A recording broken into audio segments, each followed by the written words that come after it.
السلام علیکم ورحمۃ اللہ وبرکاتہ۔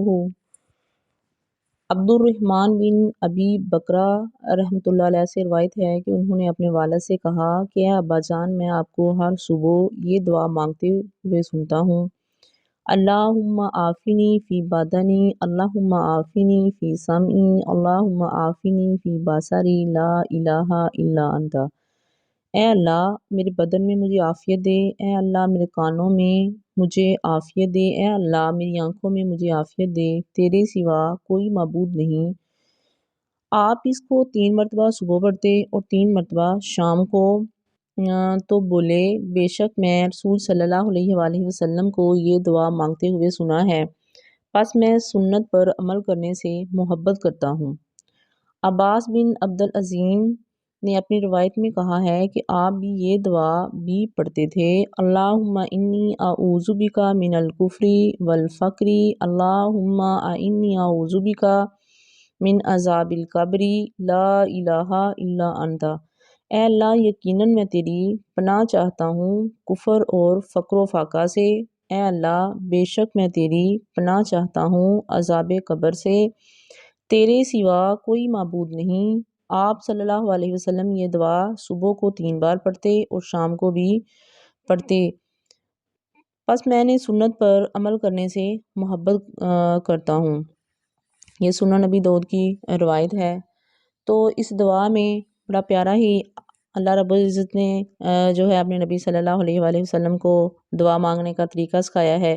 کہ یا اللہ جو میرا بدن ہے یہ مجھے عافیت دے، اور جو میرے کان ہیں ان سے بھی مجھے عافیت دے، میری آنکھوں سے بھی مجھے عافیت دے کہ تیرے سوا کوئی معبود نہیں ہے۔ تو آپ صلی اللہ علیہ وسلم اکثر جو بھی عمل کرتے تھے تو وہ طاق عدد میں کرنا زیادہ پسند کرتے تھے، یعنی یا 1 بار یا 3 بار 5 بار، تو اس طرح آپ صلی اللہ علیہ وسلم کرتے تھے۔ تو اس حدیث سے یہ بھی ثابت ہوا ہے کہ ہمیں ہر وقت جو ہے اس بات کی بھی دعا کرنی چاہیے کہ یا اللہ ہمیں کفر و فقر و فاقہ سے جو ہے ہم تیری پناہ کے بیچ میں آنا چاہتے ہیں۔ ایک جو حدیث تو نہیں ہے، یہ ایک واقعہ ہے کہ ایک آدمی تھا، وہ حج کر رہا تھا، جب طواف کر رہا تھا تو بار بار ایک ہی دعا کر رہا تھا: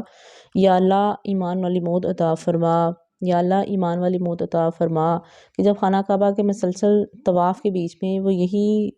جو دعا تھی وہ بار بار ریپیٹ کر رہا تھا، تو کسی پوچھنے والے نے اسے پوچھا کہ آپ جو ہے بار بار یہ والی کوئی دعا مانگ رہا ہے، کوئی دعا مانگ رہا ہے، تو آپ بار بار یہی ایک دعا جو ہے بار بار ریپیٹ کریں، اس کی کیا وجہ ہے؟ تو انہوں نے ایک واقعہ سنایا۔ انہوں نے کہا کہ میرا بھائی حافظ قرآن تھا، ساری زندگی جو ہے وہ قرآن پڑھتا اور پڑھاتا رہا، تو لیکن جب وہ بیمار ہوا اور اس کی موت کا وقت قریب آیا تو نزاع کا عالم تھا، تو ہم اسے کہتے تھے کہ قرآن پڑھو۔ تو وہ کیا کہتا تھا آگے سے؟ وہ کہتا تھا کہ یہ قرآن جو ہے نعوذ باللہ یہ جھوٹا ہے، میں اس کو نہیں پڑھتا، تو ایسے الفاظ جو ہے وہ کرتا تھا۔ تو اس کو دیکھ کے مجھے نصیحت حاصل ہوئی کہ ہمیں اپنے جو ہے ہمیشہ ایمان کی حفاظت کی اور ایمان والی موت کی جو ہے دعا کرنی چاہیے۔ ایسے ہی ایک اور اپنا وہ تھا اذان دینے والا مؤذن تھا جو اذانیں دیا کرتا تھا مسجد کے بیچ میں۔ ایک دن وہ چھت کے اوپر چڑھ کے اذان دینے لگا، جیسے کہ پہلے لائٹ وغیرہ نہیں ہوا کرتی تھی تو زیادہ تر مسجد کی چھت کے اوپر چڑھ کر ہی اذان دینی پڑتی تھی۔ تو وہ مؤذن جو تھا وہ چڑھ کے چھت کے اوپر اذان دے رہا ہے، تو ساتھ ہی وہ کوئی ہمسائے تھے اور وہ کرسچن تھے، تو اس مؤذن کی نظر پڑی، ان کی جو لڑکی تھی وہ بڑی ہی خوبصورت تھی۔ جب اس کے اوپر نظر پڑی تو اس کے دل میں اس کے لیے جو تھی محبت یا شادی کا اس کا جذبہ پیدا ہوا۔ تو وہ اذان دینے کے بعد جو تھا وہ ان کے گھر گیا اور مطلب ان سے بات کی، اپنے اظہار محبت کا اظہار کیا کہ میں آپ کی بیٹی سے شادی کرنا چاہتا ہوں۔ تو وہ کہنے لگے کہ آپ تو مسلمان ہو، ہم لوگ عیسائی ہیں، ہم لوگ کس طرح شادی کر لیں گے؟ تو اس آدمی نے کہا کہ کوئی مسئلہ نہیں ہے، میں شادی آپ اپنی بیٹی کی شادی جو ہے وہ میرے ساتھ کر دیں تو میں جو ہے وہ مسلمانیت کو چھوڑ کر عیسائیت کو اختیار کر لیتا ہوں۔ وہ اس چیز کے اوپر راضی ہو گیا۔ تو اب کیا ہوا کہ 1-2 دن بعد شادی کی تاریخ جو تھی وہ طے پائی، تو وہ آدمی کہیں چھت کے اوپر چڑھا، رات کو اندھیرے میں اترنے لگا تو وہ چھت کے اوپر سے لڑکھڑا کے نیچے گرا اور اس کی گردن جو تھی، اس کا جو منکا تھا وہ ٹوٹ گیا۔ تو دیکھیں کہ ساری زندگی جو ہے یہ ضروری نہیں ہے جو سارا انسان ساری زندگی قرآن پڑھتا ہے یا وہ امامت کرواتا ہے یا اپنا مؤذن ہے تو اس کا جو شیطان ہے کبھی بھی اس کو نہ ورگلائے۔ شیطان ہر وقت ہمارے ساتھ ہوتا ہے، یہ ہر موقع کے اوپر طاق میں رہتا ہے کہ کس طریقے سے یہ ورگلائے، ہمیں ایمان سے جو ہے نکال کر یہ کفر کا راستہ اختیار کرنے کے اوپر وہ کرے۔ تو اس لیے آپ صلی اللہ علیہ وسلم نے کیا فرمایا ہے کہ ہمیں صبح اور شام جو ہے اس بات سے بھی پناہ مانگنی چاہیے جہاں اپنے بدن سے، اپنے کانوں سے، اپنی آنکھوں سے، اور وہیں پر ہمیں جو ہے اللہ کی پناہ میں آنا چاہیے کفر اور فقر و فاقہ سے بھی۔ اور یہ جو فقر و فاقہ ہے، بھوک جو ہے وہ انسان کو کفر تک یہ بھی لے جاتی ہے۔ جب انسان بھوکا ہو تو اس کے اوپر بھی بڑی آزمائش ہوتی ہے، وہ زندہ رہنا چاہتا ہے تو وہ ہر غلط راستہ جو ہے وہ اس کی تک جو آ جاتا ہے، کیونکہ اللہ رب العزت نے قرآن میں بڑا واضح طور کے اوپر کہا ہے کہ میں انسان کو آزماؤں گا، بھوک کی کمی سے بھی آزماؤں گا، مال کی کمی سے بھی آزماؤں گا، مال زیادہ دے کر بھی آزماؤں گا، لے کر بھی آزماؤں گا، اولاد دے کر بھی آزماؤں گا اور لے کر بھی آزماؤں گا۔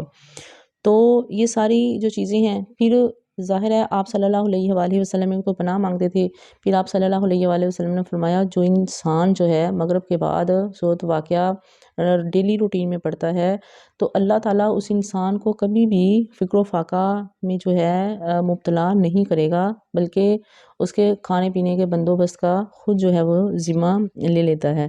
تو ہمیں ان قرآنی آیات کو، ان صورتوں کو اپنی ڈیلی روٹین جو ہے وہ بنانا چاہیے، اور اس یقین کے ساتھ کہ اب ہم نے یہ شام کو یہ دعا پڑھ لی ہے اور صبح کو دعا پڑھ لی ہے تو ہم اللہ کی حفاظت میں آ گئے ہیں۔ کبھی کبھی انسان جو ہے وہ سوچتا ہے اگر ایسے مطلب ہو گیا تو اچانک مجھے موت ہوگی، ایسا ہو جائے گا، ویسا ہو جائے گا، تو ہمیں اپنے ذہن کو ورگلانا نہیں چاہیے، بلکہ ہمیں اللہ کے اوپر پختہ یقین ہونا چاہیے کہ اگر اللہ نے اپنے نبی کو بتایا اور ہم نے اس کے کہنے کے مطابق جو ہے یہ دعائیں پڑھ لی ہیں تو ہم اللہ کی حفاظت کے ذمے میں آ گئے ہیں۔ کیونکہ جو شیطان ہے اس نے تو اللہ کو یہ چیلنج کیا تھا کہ یا اللہ مجھے مہلت دے دے قیامت تک، تو میں کیا کروں گا، میں تیرے بندوں کو جو ہے ان کو بہکاؤں گا، کبھی دائیں طرف سے، کبھی بائیں طرف سے، کبھی آگے سے، کبھی پیچھے سے۔ تو اللہ رب العزت نے کیا بڑے واضح الفاظ میں اللہ نے بھی اسے چیلنج کیا تھا کہ جا، تجھے میں نے مہلت دی ہے، ٹھیک ہے، قیامت تک تو جن نے جو کرنا ہے نا کر لو، لیکن جو میرے بندے ہوں گے وہ تیری ان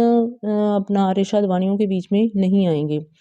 کیونکہ وہ میرے بندے ہیں، انہیں میرے اوپر پختہ یقین ہے۔ تو ہمیں بھی اپنے اللہ کے انہی بندوں کے بیچ میں شمار ہونا چاہیے جن پہ ہمارے اللہ کو بھی یقین ہے کہ وہ میرے بندے ہیں، وہ شیطان کے ورگلانے سے ورگلائے نہیں جائیں گے۔ تو ہمیں بھی ہمیشہ دعا کرنی چاہیے کہ اللہ جو ہے ایمان والی موت جو ہے وہ عطا فرمائے۔ فما علینا الا البلاغ المبین۔